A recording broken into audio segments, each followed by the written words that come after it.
So this is our last section in chapter 4, 4.7, inverse trig functions. A couple things before we start. Recall the following about inverse functions. So remember, first of all, the definition of a function. So a function is a rule or relation that pairs each element of the domain with exactly one element from the range. So with a function, you will never have an x, the same x, paired with more than one y. Remember, the vertical line test is a quick way with the graph to be able to check, see if it's a function.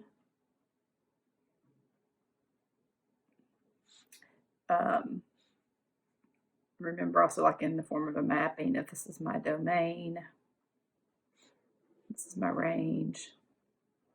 So a function takes values from the domain to the range. You will never have the same x paired with two different y's. Now, you might have the two different x's paired with the same y. That can happen. But the vertical line test, if you're looking at a graph, for example, remember a graph that looks like this would not be a function. It fails the vertical line test because there's an x that's paired with two different y values, so not a function. Okay, now inverse functions. So remember, the inverse basically maps the range back to the domain. So it's going to go back this way.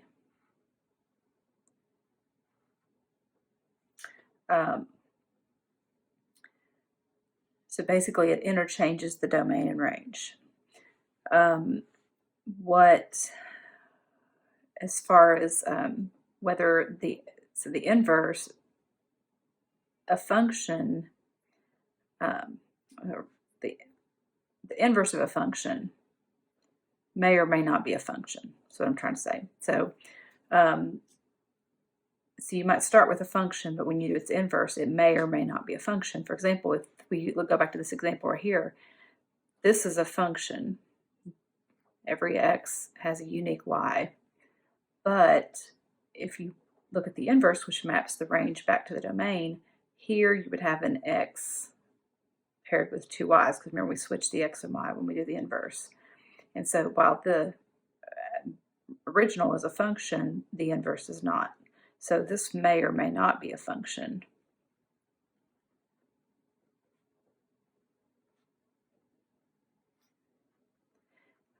And one way you can tell if a function's inverse is also a function is the horizontal line test.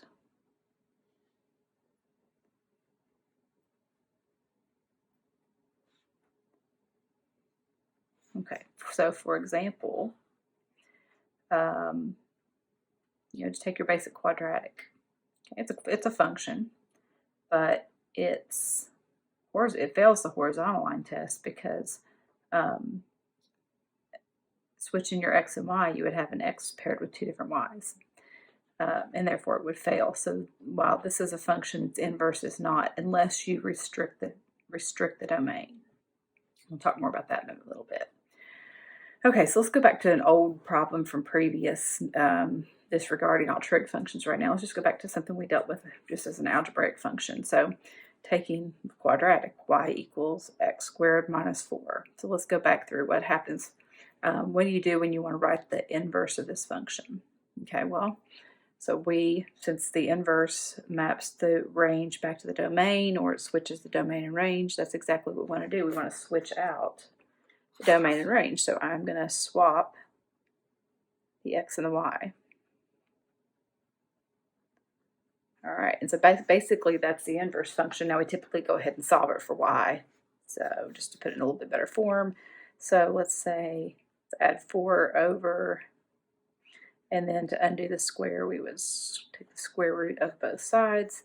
And so remember then, square root of y squared is y, and don't forget the plus or minus, as always with square roots when you're solving square roots. So y would be positive square root of x plus 4 or negative square root of x plus 4. So this would be the inverse of this function. Okay, so now we're ready to kind of transition over into looking at inverses with trig functions. So because the graphs of all 6 trig functions do not pass the horizontal line test, if you think about the sine wave and the cosine wave, they're going to fail the horizontal line test. We'll look at that in a second, as would the tangent. However, it is possible to define an inverse that is a function, but we have to restrict the original trig function to certain angles. So in other words, we have to restrict the domain of that inverse to kind of force it to be a function. All right, so we're going to look at the inverse sine relation. Now, just to kind of get a little jump start here, I went ahead and graphed the basic sine function. So 0, 1, 0, negative 1, 0. Remember, from 0 to 2 pi, I went ahead and graphed 2. I went ahead and covered the whole graph from negative 2 pi to 2, so we see 2 periods of that. And I also went over here and side and made a table of just values and plotting. So at 0, 1, 0, negative 1, 0, and then I went the negative domain there and extended the table back to include the other period. All right, so this is going to be the inverse. So since one easy way to do this basically is just to switch our x and y. So I'm just going to invert these. So 0, negative 2 pi, 1, negative 3 pi halves, 0, negative pi, negative 1, negative pi halves, 0, 0, 1 pi halves, 0 pi, negative 1, 3 pi halves, and 0, 2 pi. Now, notice that you can already see that this fails to be a function because 0 is paired with negative 2 pi, 0 is also paired with 0, 0 is also paired with 2 pi. Therefore, by definition, this can be a function because every x does not have a unique y. But we'll go ahead and graph it anyway just to see the inverse of the relation. So, all right, so it's 0, negative 2 pi. So when x is 0, y is negative 2 pi. So let me do this in blue. All right, at 1, so now 1, if this is pi, I think this is 3.14. I'm just going to kind of estimate where 1 is. So 1, negative 3 pi halves. So this is here. And 0, negative pi. And negative 1, negative pi halves. And, oh, I skipped messed that up. That should be, I want to keep my consistent here. This should be negative 3 pi halves, and negative 2 pi should be on down here. All right, so let me get back on track here. So negative pi, 0, 0, negative pi, negative 1, negative pi halves, 0, 0. Okay, so let me just kind of connect what I've got so far. Okay. All right, and then 1 pi halves, 0 pi, negative 1, 3 pi halves. I did the same thing here. 3 pi halves and 2 pi. All right, and then at 0, 2 pi. Okay, so just in simply inverting, switching the domain and range, I can graph the inverse function. One thing to remember, if you remember from Algebra 2, when you studied inverses, that the graph of a function and the graph of its inverse will always be reflections across the line y equals x. So if you notice the blue graph and the pink graph, they look like reflections across that line. They are. All right, so that's what the graph of sine and the graph of inverse sine look like. Now, notice that we already knew that, you know, the sine fails the horizontal line test, therefore it's not going to be a function. So its inverse is not going to be a function, and you can see that the inverse fails the vertical line test. So it's another way of saying it's not a function. So the inverse of the sine is not a function. The sine wave is a function, but the inverse is not. Okay, so let's look at the inverse sine function. So to force this to be a function, the only thing we can really do is to restrict the domain. And so what we do is we restrict the domain for sine to go from negative pi halves to positive. So I kind of cut it here to here. So if I restrict that, then I don't get any, you can see that it will pass the vertical line test. So, kind of cut that off, and that would be a function. Now, as soon as I extend it past that, I'm going to fail the vertical line test if I extend it that way. So, but from negative, so we accept the fact that the inverse function, so we're just going to go from, I'll say this is pi halves, yeah, I should do pi halves here, to negative pi halves here. And so this is going to be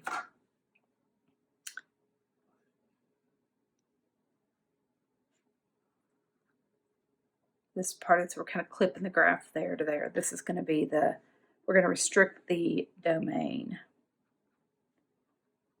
which remember the domain and range of switch, so from negative pi halves to pi halves. So the graph of the inverse sine, when you restrict it to be between negative pi halves and positive pi halves, is a function. So this is going to be the restrictions we put on the inverse sine.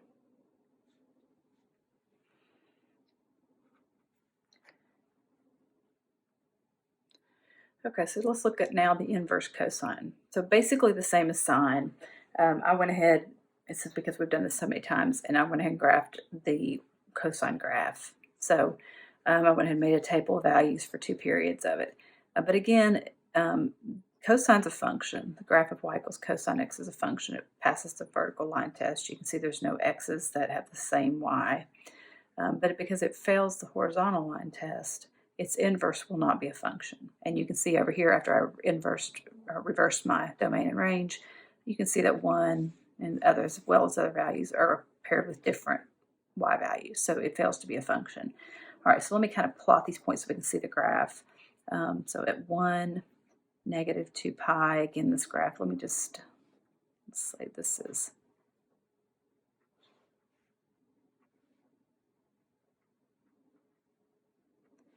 all right, so I'm going to 1, 0, let me just kind of start there. 1, 0, 0 pi halves, negative 1 pi. So the graph's coming like this. At 0, negative pi halves. At negative 1, negative pi. Okay, and so I could extend this on down and we would see the same, it would just the wave would just continue up and down the y-axis. But then you could see that it would not be a function. It's going to fail the vertical line test, as we knew. Okay, so that's what the inverse, and again, let me just kind of point out that notice that these are reflections. The inverse is just a reflection of the function over the line y equals x. So they should just look like reflections across the line y equals x, and they are. Now, again, because this is not a function, so if we want to force the cosine to be a function, we would have to restrict the domain. And so with cosine, we restrict the domain to be from 0 to pi. So we get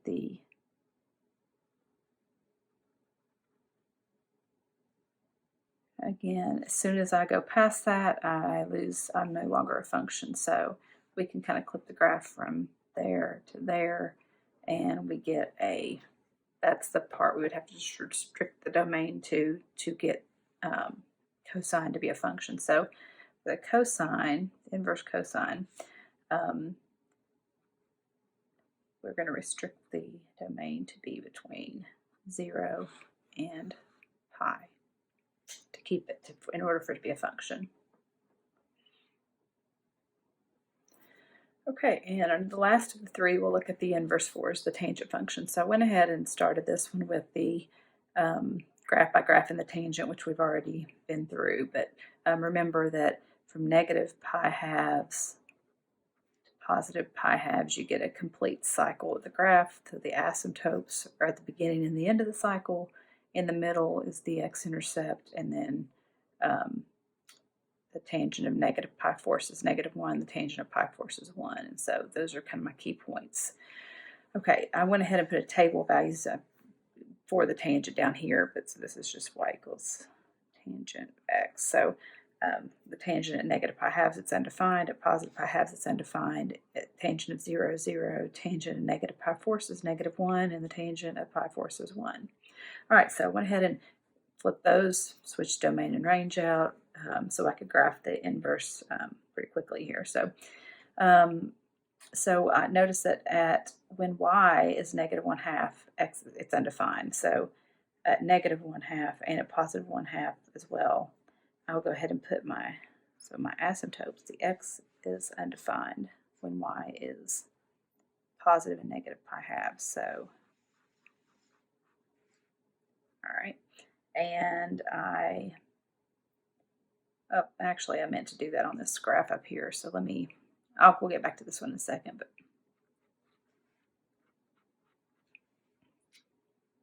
so pi halves.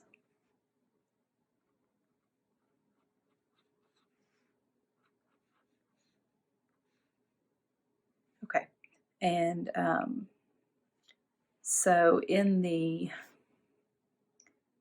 between the asymptotes 0, 0, -1, negative pi force, so -1, negative pi force would be here, and at +1, positive pi force would be there. And so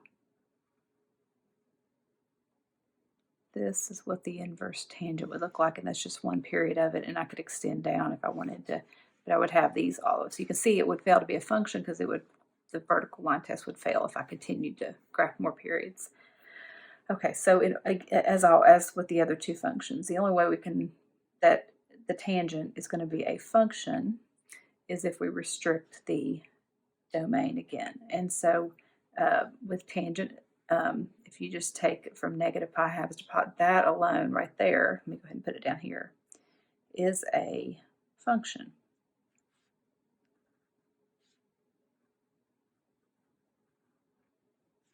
Think of it in terms graphically, it passes the vertical line test. So tangent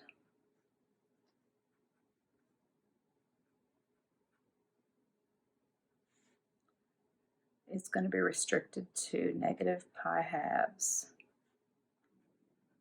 to positive pi halves, just like the sine was, where the cosine, we're going to hold it to 0 to pi to force it for that part of the graph over which it would be a function. Okay, so okay, so at the top of this page, you'll just see a summary of what we just talked about in this previous three graphs. Is that the inverse sine, also written arc sine, these mean the same thing, just different notation. We restrict from negative pi halves to positive pi halves. In cosine, we restrict from 0 to pi. And for tangent, from negative pi halves to positive pi halves. So by restricting that domain, we force the function, we force the inverse to be a function as well. So negative pi halves to positive pi halves for sine and for tangent, and 0 to pi for cosine. Okay, so let's apply this to some actual problems where we're trying to use inverse to answer some of the questions, like what they'll have you do. All right, I put the little chart over here just to keep those handy, because it's a little more difficult to determine even if you know your functions well. You got to kind of think backward them, because what this is asking us is to say the inverse cosine of what is the inverse cosine of -1/2 is asking you what angle has a cosine of -1/2. So you got to really kind of think backwards. So to have the chart here is a little helpful. So cosine, forget the sine for a second. Forget the plus or minus, whether it's positive or negative. The cosine rather, is 1/2 when the angle is pi thirds. Well, we're interested when it's -1/2. So it's the pi thirds angle, reference angle that is, in quadrants. So cosine is negative in quadrants 2 and 3. Because it's the x value, remember x is negative in quadrants 2 and 3. So the angle here would be 2 pi thirds. The angle down here would be 4 pi thirds. Now, both of those angles, and as well as, I could rotate all the way around the circle and then hit there again as many times as I want. There's infinitely many angles that are going to produce a cosine value of -1/2. But we know from our inverse function that cosine is restricted to anything between 0 and pi. Well, between 0 and pi means that the inverse cosine of -1/2 would be 2 pi thirds. Okay, otherwise if we didn't, we would have infinitely many values. It wouldn't, because it's not a function, your one x value is going to produce many y values. But we restrict it to being a function by restricting this to be between 0 and pi. So we know 2 pi thirds is the one that falls between 0 and pi. Okay, same thing here. So arc, don't let arc cosine throw you. That's just another way of saying the same thing. Inverse cosine, arc cosine, same thing. So cosine, when is cosine equal to negative square root of 3 over 2? Well, let's just think about when is it square root of 3 over 2 first. So square root of 3 over 2 when the angle is pi 6. So the angle, so then when would it be negative square root of 3 over 2 would be in quadrants 2 and 3 again. So same as a cosine also. So a reference angle of pi 6 here and here. So this would be 5 pi 6, and this would be 7 pi 6. And so the cosine of 5 pi 6 and 7 pi 6, and again, I can rotate, 2 pi, keep adding 2 pi and hit that spot every time I go around the circle. That's going to have a cosine of negative square root of 3 over 2. But again, it's restricted to be between 0 and pi, and so I know that this is going to be 5 pi over 6. All right, the inverse tangent of negative square root of 3 over 3. So in other words, it's saying what angle between, remember for tangent is between negative pi halves and positive pi halves. So which angle between negative pi halves and positive pi halves has a side ratio of negative square root of 3 over 3? Okay, we'll look over here.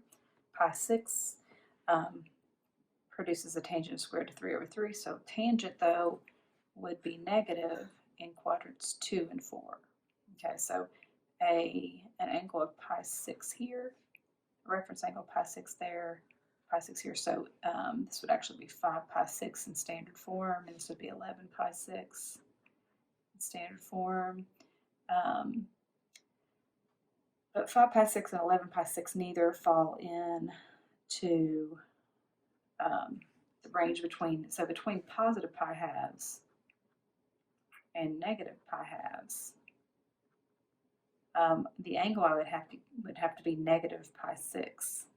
So negative pi 6, because it has to fall in. So both of these produce a tangent of negative square root of 3 over 3, as do anytime you go around the circle. Every time you add pi to those, you land on those spots. But we have to find the angle that's between negative pi halves and positive pi halves. So this is the answer, the spot, but in order to give it in between positive pi halves and negative pi halves, I'm going to give it as negative pi over 6.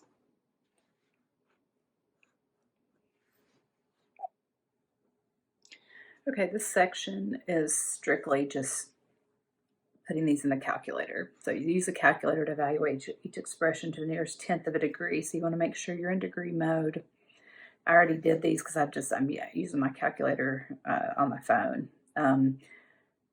But you should, whether you're using a scientific calculator or graphing calculator or whatnot, inverse sine or second sine of 0.4328, just what you've always used. They're giving you the ratio of the sides. You're trying to find the angle, so you inverse sine. These mean the same thing, remember, just different notation says the same thing. So if you just type in your calculator inverse sine or second function sine 0.4328, 25.6. Remember, for sine, inverse needs to fall between negative pi half, negative 90 degrees, and positive 90 degrees. It does.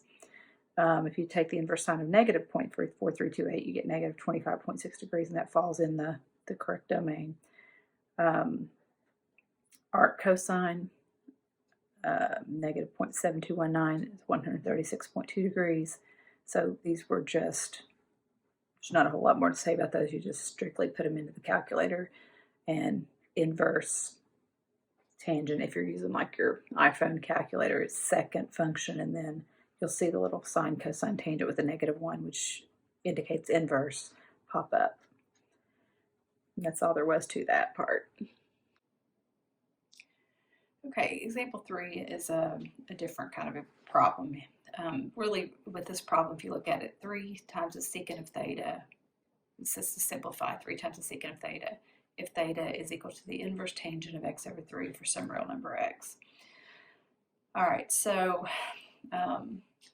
inverse tangent of x over 3 is the angle that we're going to be taking the secant of. Now, because x is unknown, I'm not going to get a numerical answer for this problem. What I do know is that the tangent, inverse tangent, has to be an angle between negative pi halves and positive pi halves. All right, and so since the secant is just the reciprocal of cosine, and cosine for any angle between positive pi halves and negative pi halves basically is saying in quadrant 1 or quadrant 4. Cosine is positive in both these. Remember, cosine is your x coordinate, so cosine is positive in both these two angles. So if cosine is positive, secant, because it's just the reciprocal of cosine, would also be positive. So what I do know is that this is going to be a positive, so this would just equal 3 times the secant of theta. I'm not going to be able to give an actual, I don't have enough information to give an actual, but I know it'll be positive. It'll be 3 times the positive secant of theta. That's really all we're looking for on that one. All right, under example 4, I want you to evaluate each expression. So if you notice that the sine of the inverse sine, basically just like with any other inverse, inverses undo each other. We multiply to undo division, we add to undo subtraction, we square root to undo a square, and so on and so forth. So sine, these should undo each other, but we have to watch the restrictions because of where there's multiple angles that can have that sine of 1/2. But as long as, so let's see, so the inverse sine of 1/2, again, sine is restricted to be between inverse sine, we restrict between positive pi halves and negative pi halves. All right, so the angle, the inverse sine of 1/2, my chart's on the other page there, the angle is 30 degrees or pi sixth. So since it has to be from here to here, so the angle would be pi sixth. So, so the inverse sine of 1/2 is pi sixth. So basically now I'm just finding the sine of pi sixth. And the sine of pi sixth, sine of 30 degrees, is 1/2. So you can kind of see that they just, inverse and sine, cancel each other out. They just undo each other, like as do all inverse functions. All right, on this one, the inverse sine of the sine of 135 degrees. Okay, so 135 degrees. The sine, the reference angle is 45 degrees. The sine of 135 degrees is square root of, square root of 2 over 2. It's 45, so square root of 2 over 2. All right, so now we want to take the inverse sine of square root of 2 over 2. All right, so again, remember, sine is restricted to be between negative pi halves and positive pi halves. So the 45-degree angle is the one that has whose sine is square root of 2 over 2. So a 45-degree angle in quadrants 1 or, well, it's negative down here, so it has to be in quadrant 1. The only place it's positive is in quadrants 1 and 4. So at pi fourths or degrees, so 45 degrees, 135 degrees. But because we're restricted to be between positive pi halves and negative pi halves, the angle must be 45 degrees.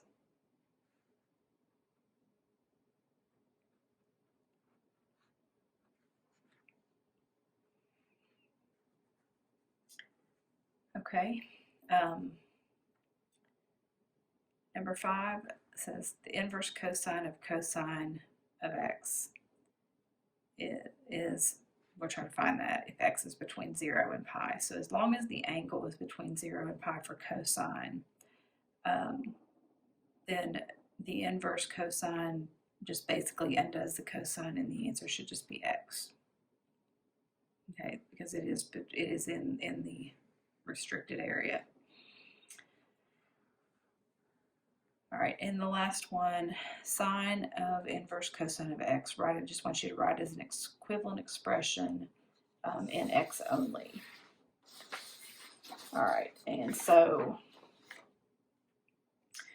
with this one, so the inverse cosine of x, so this becomes our angle. We're going to take the sine of, so it's kind of like, let's think of this as the sine of theta, where my theta is cosine, inverse cosine of x. All right, so I'm gonna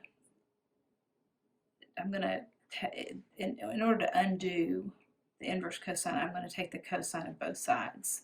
So the cosine of theta equals the cosine, I'll go ahead and show the step, of the inverse cosine of x. Okay, these cancel each other out. It's just like multiplying and then dividing, or taking the square root and squaring. So this becomes x equals the cosine of theta. All right, so basically if cosine of theta, so I'm going to go ahead and put it on a triangle here just to kind of look at, so remember cosine is, this is like opposite, or I'm sorry, adjacent over hypotenuse. So adjacent over hypotenuse, because I'm asked to find the sine of the angle now. So if I know the cosine is x over 1, I basically know 2 of the 3 sides. So I can use the Pythagorean theorem to find the third side. So a squared plus b squared equals c squared. And if you go ahead and solve that, subtract the 1 squared minus x squared, and then the square root of that. So this side is going to be, the opposite side is going to be the square root of 1 minus x squared. So I just did the Pythagorean theorem using the 2 sides that I knew. All right, so now I can give the sine of the angle as the opposite over the hypotenuse, which would be the square root of 1 minus x squared over 1, which I won't need to write. So this would be